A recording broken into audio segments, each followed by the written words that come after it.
So, you're planning to settle permanently in the UK? Listen, if you've been working your absolute hardest to make the United Kingdom your forever home, you already know just how incredibly complex the journey can be. Well, today there is a major immigration update you absolutely need to be aware of. We're looking at a significant shift in requirements that could directly impact your future settlement plans.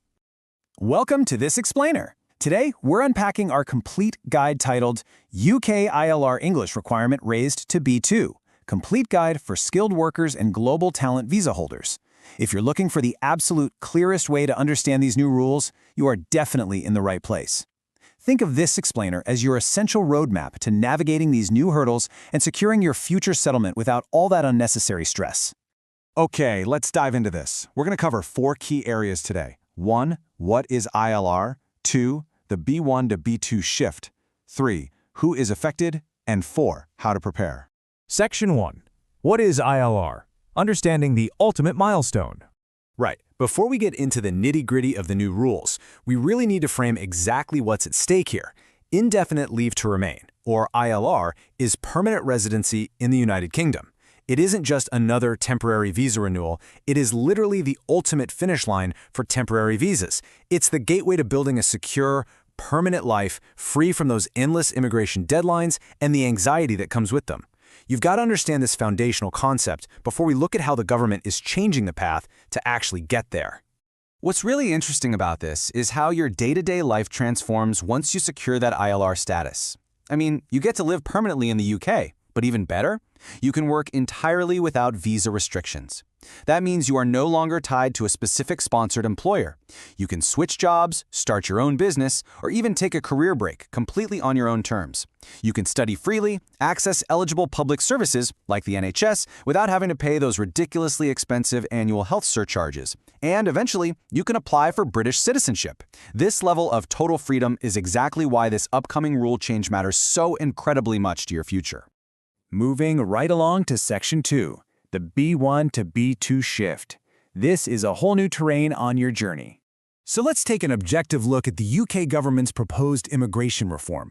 The proposal actually raises the ILR English language requirement from CEFR level B1 all the way up to B2.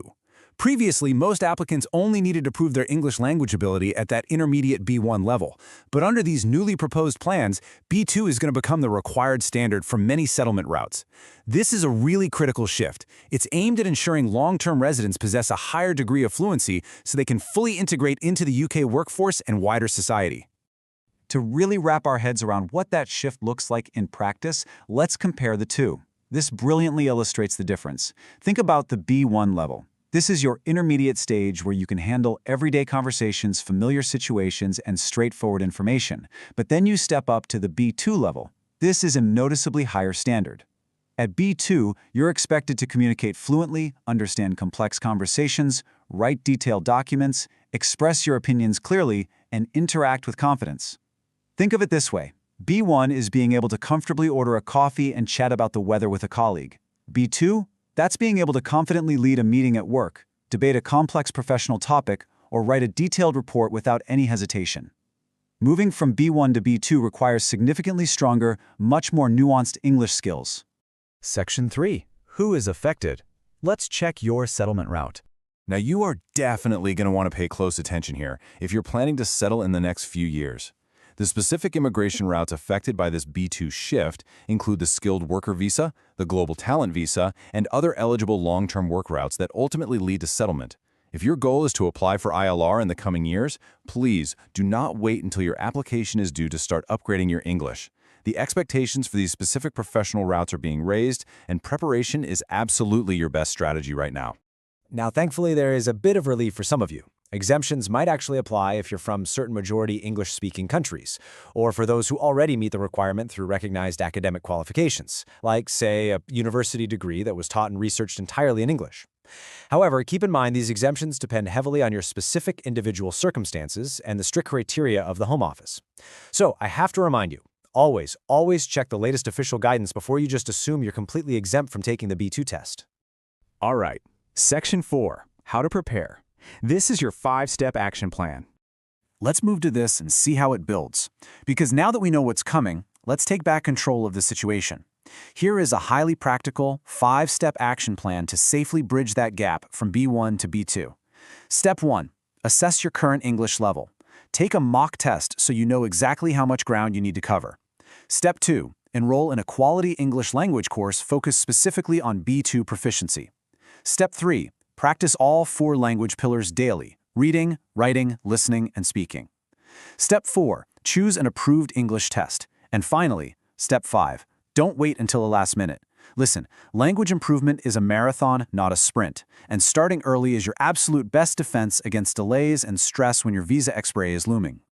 Now, specifically for Step 4, you're going to need to book an approved test. The approved Home Office English test providers currently include IELTS CELT, Language Cert, Pearson, and Trinity College London.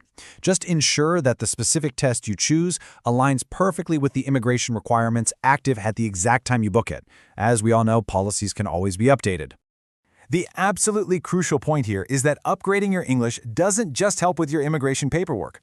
I mean, hitting that B2 level genuinely improves your career mobility, it gives you greater personal confidence in important meetings, and it enriches your everyday social life in the UK.